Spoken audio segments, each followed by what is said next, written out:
কে তুমি? আমায় মামা বলে ডাকছো? আমি অবনী। আমি যে খুব ক্ষুধার্ত। মা, বাবা, এটাই সঠিক পথ। এই পথ দিয়ে বের হলে আমরা এই গোলকধাঁধা থেকে বের হতে পারবো। তুই কি ঠিক জানিস এটাই সঠিক পথ? আমরা সবাই আবার গোলকধাঁধায় আটকে পড়বো না তো? না মা, আমার মন বলছে এটাই সঠিক পথ। অবনী যেহেতু বলছে, তাহলে এটাই হয়তো সঠিক পথ। চলো চম্পা, আমরা এই পথ ধরেই এগোই। শোনো মেয়ে, তুমি কিভাবে বুঝলে এটাই সঠিক পথ?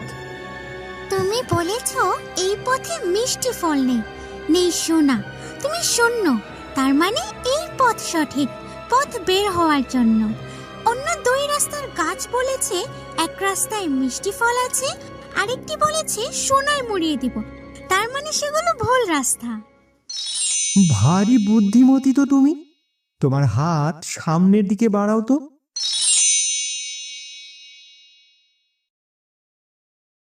এই পাতা দিয়ে আমি কি করব? তোমার বুদ্ধিমত্তার জন্য এটা তোমার পুরস্কার। এটি সাধারণ কোনো পাতা নয়। এই পাতা হাতে নিয়ে যদি বলো আমি অদৃশ্য হতে চাই, তুমি অদৃশ্য হয়ে যাবে, কেউ তোমায় দেখতে পাবে না। অদৃশ্য অবস্থায় যদি বলো দৃশ্যমান হতে চাও, তাহলে তুমি দৃশ্যমান হয়ে যাবে। তাই নাকি? তুমি একবার বলেই দেখো। পাতা, আমায় অদৃশ্য করে দাও।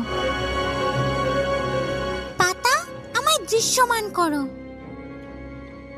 আমি কি এই পাতা নিয়ে যাব? অবশ্যই এটা আমার তরফ থেকে তোমাকে উপহার।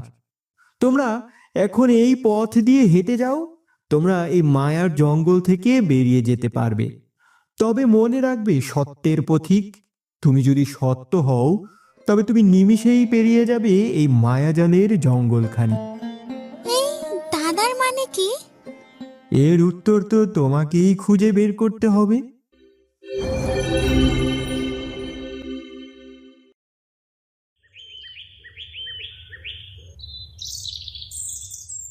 শুনছো, আমায় একটু সাহায্য করবে? কে ডাকছো এত আকুল করে? কই রে মা, এখানে তো কেউ নেই। না মা, আমি স্পষ্ট শুনতে পেয়েছি কে যেন কাঁদছে। কেউ মনে হয় বিপদে পড়েছে। এটা কোনো মায়াজাল হতে পারে। আমরা সঠিক পথে এসেছি তো, আর আমিও তো কারো কান্নার শব্দ শুনলাম না। তোমরা কি আমায় শুনতে পাচ্ছ না? আমি তোমার কথা শুনতে পাচ্ছি। তুমি কোথা থেকে ডাকছো? তোমার পিছনে দেখো, আমি। তোমার ডানা কিভাবে ভেঙেছে? রক্ত তো পড়ছে। গাছের একটি প্রকাণ্ড ডাল ভেঙে আমার কাঁধের উপর পড়েছিল। তোমার খুব কষ্ট হচ্ছে তাই না? দাঁড়াও, দেখি কি করা যায়।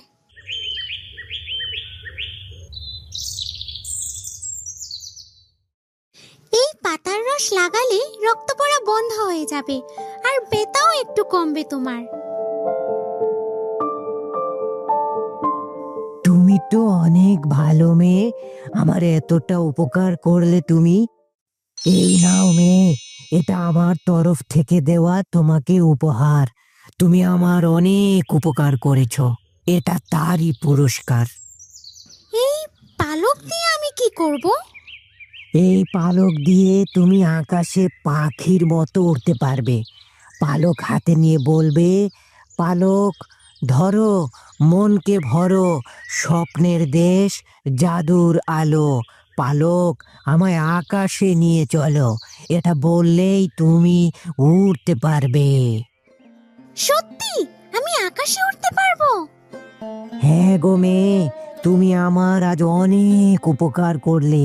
আমায় যদি মনে পড়ে, চোখ বন্ধ করে আমায় স্মরণ করো, আমি তোমার সামনে হাজির হয়ে যাব। ঠিক আছে, তুমিও ভালো থেকো।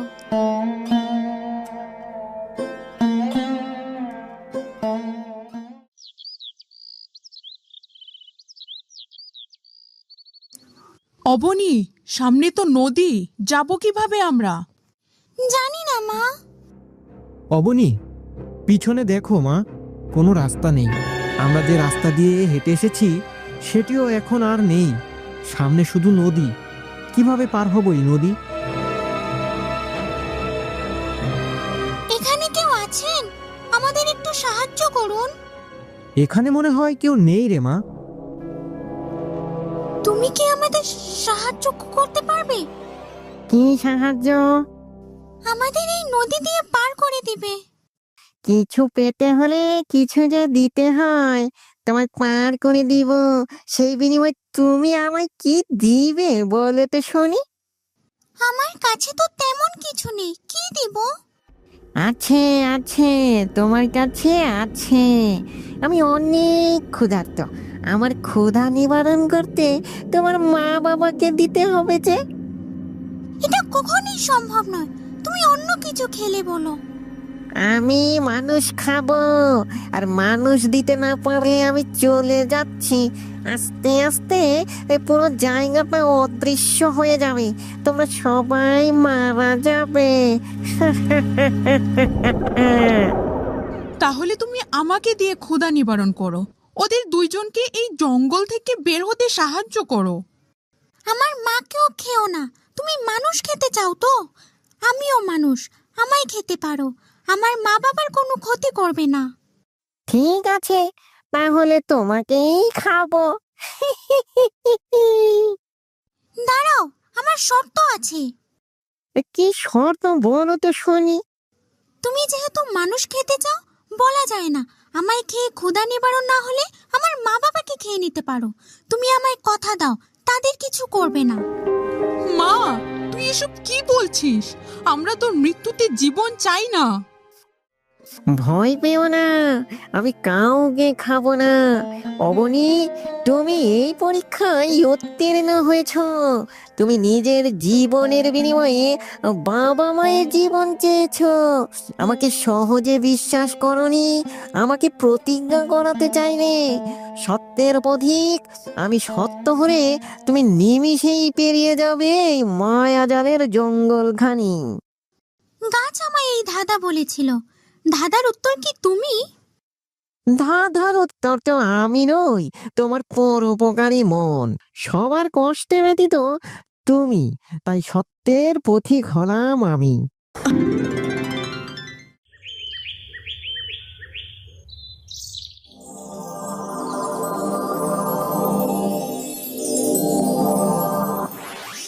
বাঘ মামা, তুমি এখনো দাঁড়িয়ে আছো? তোমাদের জন্য অনেক চিন্তা হচ্ছিল, তাই কোথাও যায়নি। চলো তোমাদের এগিয়ে দেই।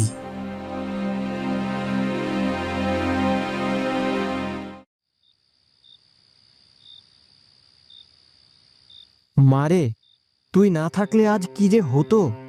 আমি আর সেই জঙ্গল থেকে বের হতে পারতাম না। আমি অনেকবার বের হতে চেয়েছি, ঘুরে ফিরে সেই একই জায়গায় চলে আসি। তুমি উত্তরের জঙ্গলে গেলে কি করে? আর বলো না চম্পা, আমি প্রতিদিন যেখানে কাঠ কাটি সেখান থেকে কাঠগুলো নিয়ে সামনের দিকে এগোতে থাকি। সামনে তাকিয়ে দেখলাম ওইখানে অনেক কাঠ দেখা যাচ্ছে। ভাবলাম সেখানে গেলে আরো কিছু কাঠ পাবো, সেই কাঠগুলো আবার কেটে রাখা। তারপর? আমি সেই দিকে এগোই, হঠাৎ দেখি চুম্বকের মতো কিছু একটা টেনে আমাকে ভিতরে নিয়ে গেল। আর কখনো ওইদিকে যেও না। তার বলতে কখনোই না। বাবা, মা, অনেক হয়েছে। এই নিয়ে আর চিন্তা করো না। সবার উপর দিয়ে আজ অনেক ধকল গেল। যাও, এখন বিশ্রাম নেও।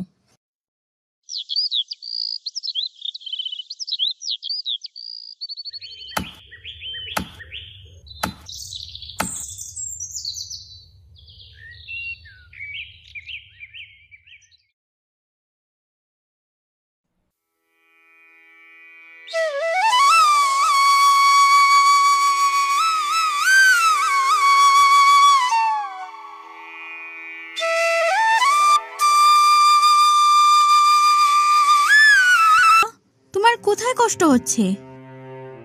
মারে, আমি মনে হয় আর বেশি দিন বাঁচবো না রে। আমাদের জন্য তুই কত কষ্টই না করলি, মেয়ে মানুষ হয়েও বনে কাঠ কাটতে যাস। বাবা, আমার কোনো কষ্টই হয় না। জঙ্গলের সবাই আমার বন্ধু, সবাই আমার কত সাহায্য করে। ওরা বন্য পশু, কবে আবার তোর ক্ষতি করে দিবে? না বাবা, ওরা খুব ভালো, ওরা আমায় কিছুই করবে না। তাই যেন হয় রে মা। বাবা, আমি তোমায় যে করে হোক সুস্থ করে ফেলবো। আর হবার নয় রে, মরণ ব্যাধি থেকে বাঁচার কোনো উপায় নেই। বাবা মেয়ে মিলে কি কথা হচ্ছে শুনি? তেমন কিছু নয়, মেয়েটার উপর যা ধকল যাচ্ছে তাই নিয়েই বলছি। আসলেই গো, মেয়েটার উপর অনেক চাপ পড়ছে। না মা, আমার তো খুব ভালোই লাগে। তুই যা বলিস বুঝি তোরে মা, আমিও তোর সাথে তেমন যেতে পারি না, আর তুইও আমায় নিতে চাস না। সামান্য কাজ, তাই তোমায় নেই না। এটা সামান্য কাজ? কাঠ কেটে তা বাজারে বিক্রি করা সামান্য কাজ কিভাবে? কতটা পরিশ্রমের তা আমি জানি। মা, আমার দেরি হয়ে যাচ্ছে, আমার জঙ্গলে গিয়ে কাঠ কাটতে হবে। আমিও সাথে যাই। তোমার যেতে হবে না, বাবা অসুস্থ, তুমি এখানেই থাকো, আমি যাব আর আসবো।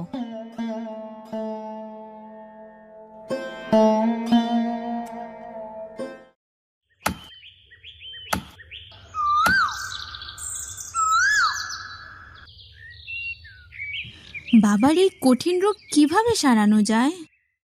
আমনি চিন্তিত কেন? কি হয়েছে তোমার? আর বলো না গো, বাবার কঠিন রোগ হয়েছে, কি যে করি। আমি তোমাকে সাহায্য করতে পারি তোমার বাবাকে সুস্থ করতে। কিভাবে বলো, আমার বাবাকে সুস্থ করতে পারবো? সাপরাজের থেকে সাপরাজের মণি আনতে হবে, আর সেই মণি তোমার বাবার শরীরে ছোঁয়ালে সে ভালো হয়ে যাবে। সাপরাজকে কোথায় পাবো? সেই পথ অনেক ভয়ঙ্কর। যত ভয়ানক হোক আমি যাব। তুমি বলো কিভাবে সাপরাজের কাছে যাব? তুমি জঙ্গলের দক্ষিণ দিকে যাবে, গভীর জঙ্গলে দেখবে একটি গুহা আছে, সেটি সাপরাজের গুহা। সেই গুহায় তুমি মণি দেখতে পাবে, সেই মণি আনতে হবে তোমায়। আমি এখনই সেখানে যাব। মনে রেখো, যত যাই হোক সাপরাজের চোখের দিকে তাকাবে না। কেন? সাপরাজের চোখের দিকে তাকালে তুমি পাথর হয়ে যাবে। ঠিক আছে, মনে থাকবে।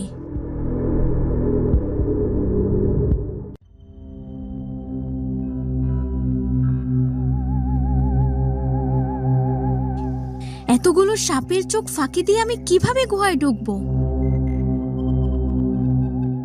এই শোন সবাই, কেউ যেন এখানে ঢুকতে না পারে। সাপরাজের কড়া আদেশ আছে, কেউ আসলেই বিষ দাঁত একবারে বসিয়ে দিবি। আমরা কাউরে এই গুহার আশেপাশে ঘেঁষতে দিব না। গুহায় ঢুকা তো দূরের কথা। তাই যেন হয়। আমি এই গুহায় কিভাবে ঢুকবো, কিভাবে মনে নিব? যে করে হোক গুহায় আমায় প্রবেশ করতেই হবে, আমার বাবাকে বাঁচাতেই হবে। বন্ধুরা, অবনী কি পারবে তার বাবাকে সুস্থ করতে? এত সাপরক্ষীদের মধ্যে সাপরাজের গুহায় কি প্রবেশ করতে পারবে অবনী? বাবার জন্য সাপরাজের মণি আনতে পারবে কি? তোমাদের মতামত কমেন্ট করে জানাতে ভুলো না।